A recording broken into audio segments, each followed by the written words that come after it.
ہم یہاں بسنے والے طاقتوروں کو کہتے ہیں اس دین کے ساتھ نہ ٹکراؤ۔ اس دین کے ساتھ ٹکرانے کے لیے ابو جہل بھی آیا تھا، اس دین کے ساتھ ٹکرانے کے لیے عتبہ اور شیبہ بھی آئے، اس دین کے ساتھ ٹکرانے کے لیے وہ مشرف بھی آیا، اس دین کے ساتھ ٹکرانے کے لیے وہ نواز بھی آیا جو آج اس ملک میں نہیں بھاگ کر باہر بیٹھا ہوا ہے۔ اس دین کے ساتھ بڑے بڑے جناب مذاق کرنے والے اور ضیاء الحق جیسے بڑے بڑے جناب دین کے ساتھ آئے، وہ باقی نہ رہے۔ اللہ کا دین آج بھی باقی ہے اور اللہ کا دین قیامت تک باقی رہے گا، کیونکہ جناب ان الدین عند اللہ الاسلام، اللہ کے ہاں دین ہے ہی اسلام۔ اس لیے اس کی بنیادوں کے ساتھ نہ چھیڑو، اگر اس کی بنیادوں کے ساتھ چھیڑو گے تو ذلت تمہارا مقدر بن جائے گی، وہ معاشی طور پر ہو، وہ غیرت کی طور پر ہو، وہ ہر طرح سے تمہارا مقدر بنے گی۔ اگر آج بھی اپنے آپ کو بچانا ہے تو علامہ اقبال سے پوچھتے ہیں، اقبال اس امت کی اس قوم کی بچت کس میں ہے؟ اقبال کہتا ہے ذاں کے ملت را حیات از عشق اوست اور برگو ساز کائنات از عشق اوست۔ اقبال کہتا ہے کہ اگر امت مسلمہ اور یہ قوم دوبارہ عزت چاہتی ہے تو اپنے آقا و مولا کے دامن سے وابستہ ہو جائے۔ اور کیسے وابستہ ہو؟ غیروں سے دامن چھڑا کر ہو،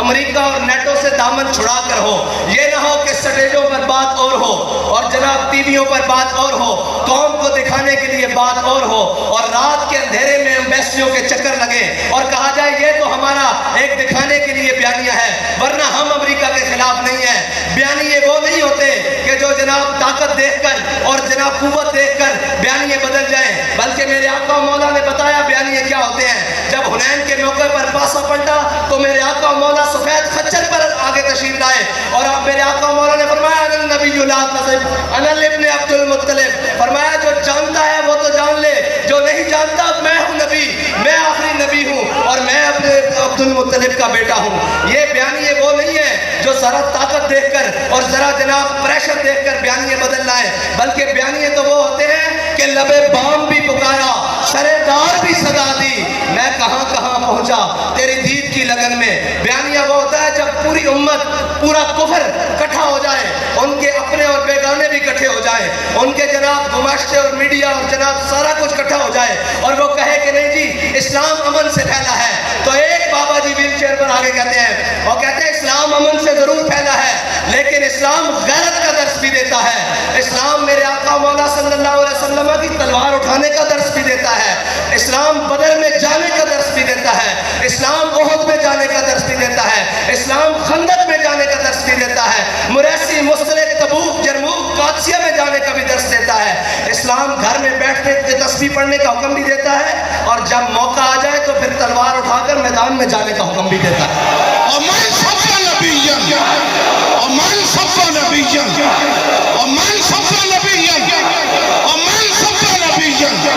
من صف نبیا۔ اور اسلام کے امن کا درس دینے کا وقت اور اسلام کے میدان میں آنے کا وقت یہ بھی بابا جی بتا کر گئے ہیں کہ اسلام امن کا درس اس وقت دیتا ہے جب بلال کعبے کی چھت کے اوپر ہو،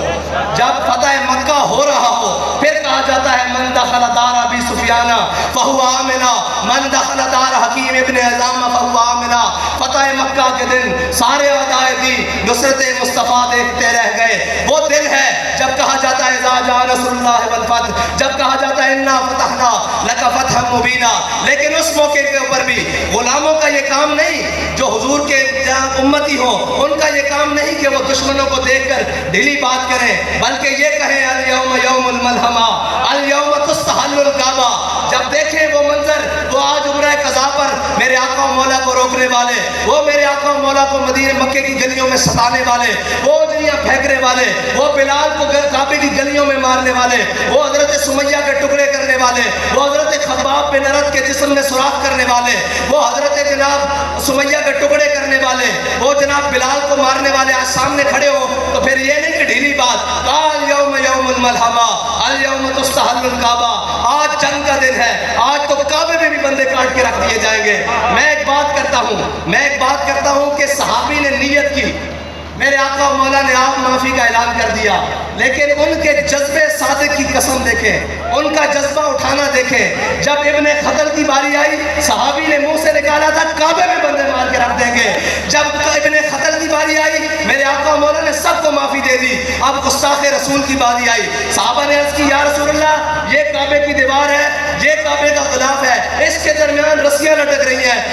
قتل آپ کا گستاخ وہاں رسیوں کے اندر لٹک گیا ہے، اور رسیوں کے اندر لٹک کے اس نے کعبے کی دیوار اور غلاف تک پناہ لے لی ہے، تو یا رسول اللہ کیا کرے؟ فرمایا اقتلوہ، اس کو وہیں پر قتل کر دو۔ یہ حضرت سعد بن عبادہ کا وہ جذبہ صادق، کہا تھا نا کہ کعبے میں بھی بندے بڑھ کے رکھ دیں گے، اللہ نے اس طرح پورا کرایا۔